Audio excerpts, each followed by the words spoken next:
I'm about to say something that I've been dreaming of saying since I was a child. Hi everyone, I'm Meg and welcome to my YouTube channel. As someone who grew up watching YouTube and hoping that that was something that I could do one day, this is an incredible moment for me and I'm just trying to stop myself from smiling and laughing too much, but I'm so excited. I'm the proud owner of a 2006 R50 Mini and a 1990 UNOS Roadster V Special. Try and get it in frame.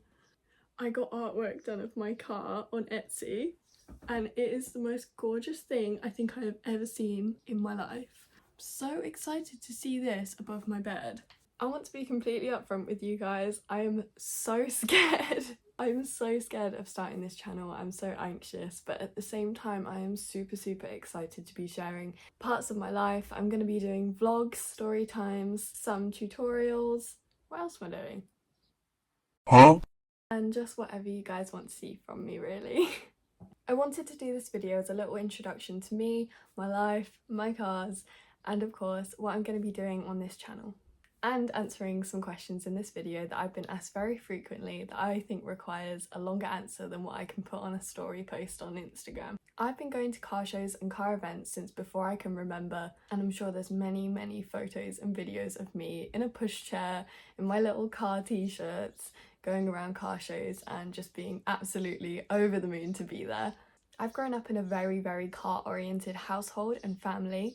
Both of my uncles work in the automotive industry, so does my dad, and my granddad used to run Shelsley Welsh Hill Climb, which holds so many special childhood memories for me.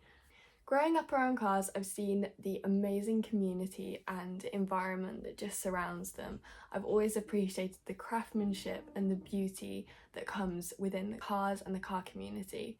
I haven't always been completely car oriented. Growing up, I was pushed out of the car community several times because I thought that it wasn't for me. I was told by society and what I saw on social media that it wasn't a space for me.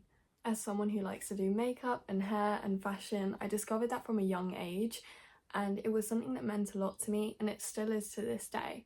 When I was younger, that really wasn't something that you would see a lot on social media. It's not something that I saw every day for women who were into cars to love doing hair and makeup, and there was a lot of negativity surrounding girly girls in male-dominated hobbies and industries. I'm so grateful that in today's society it's so much easier for women to be included in male-dominated industries and hobbies, but unfortunately there still is that stigma and negativity surrounding it.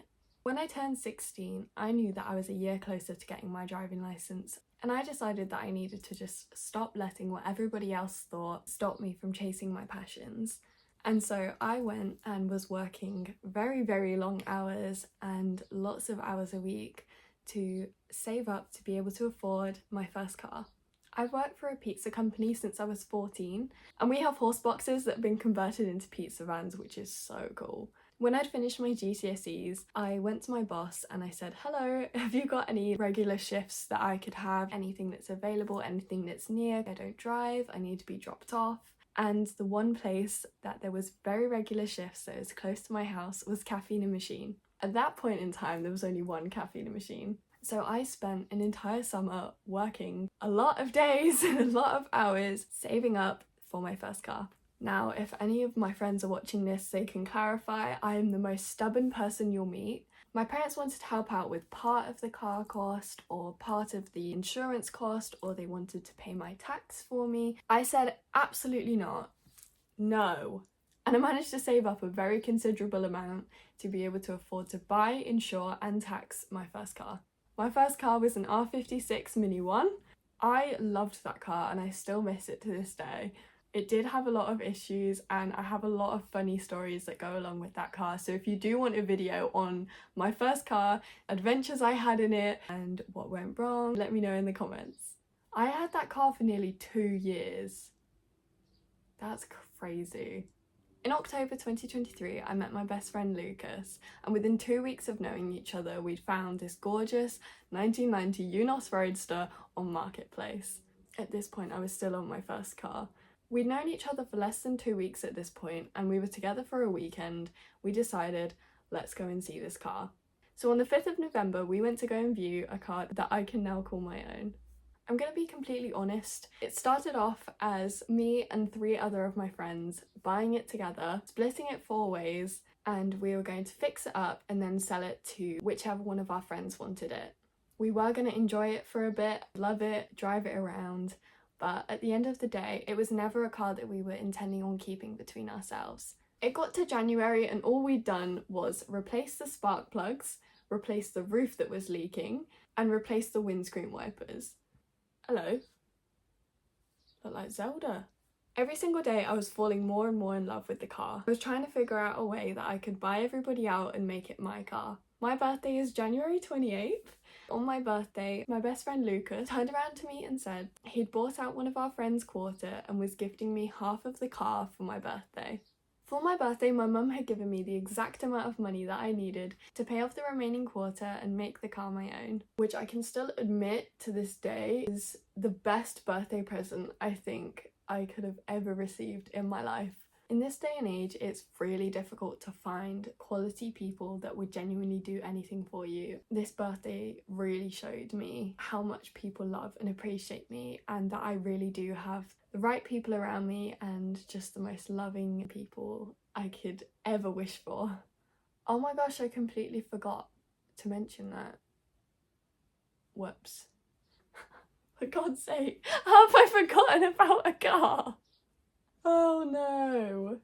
In December, I decided it was finally time to say goodbye to my Mini and move on to a daily that was a little bit more practical and a bit bigger to transport more car parts, be more fuel efficient, and was a little bit more grown up. Unfortunately, I did get a lot of hate when I had my Mini. That was definitely a huge contributing factor to why I felt the need to get rid of it. So if there is one piece of advice that you take from this video, do not sell a car based on other people's opinions. If you love a car, keep that car. Do not let other people's opinions impact your decisions, impact what car you buy, what car you own. Buy a car, sell a car for yourself, not for anybody else. I sold my Mini and I bought a 2010 1.6 TDI, a 1.6 TDI S-Line Audi A1. It's such a mouthful. I owned my Audi A1 for a total of 4 months, I believe. I really didn't like it. I got bored of it. I needed a Mini back. In May, I drove up to a garage that was over 2 hours away from my house because I had found the most gorgeous, lovely Mini that had everything I wanted, and I traded in my Audi for the Mini with money on top. So my daily is currently my 2006 R50 Mini that I traded my Audi in for, and my project is my 1990 UNOS Roadster V Special. And that is how I got to the situation that I'm in currently with my cars. I get asked a lot why I chose to get an MX-5, and that it's a typical girl car, it's a typical first project car, and that they are just so common.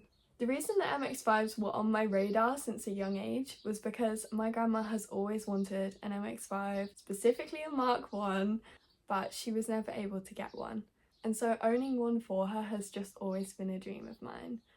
2023 was a year that was completely full of grief for me. I lost 3 friends in a car crash in April, and I met the most lovely, lovely person in the entire world whilst it was still pretty fresh. And his name's Luke.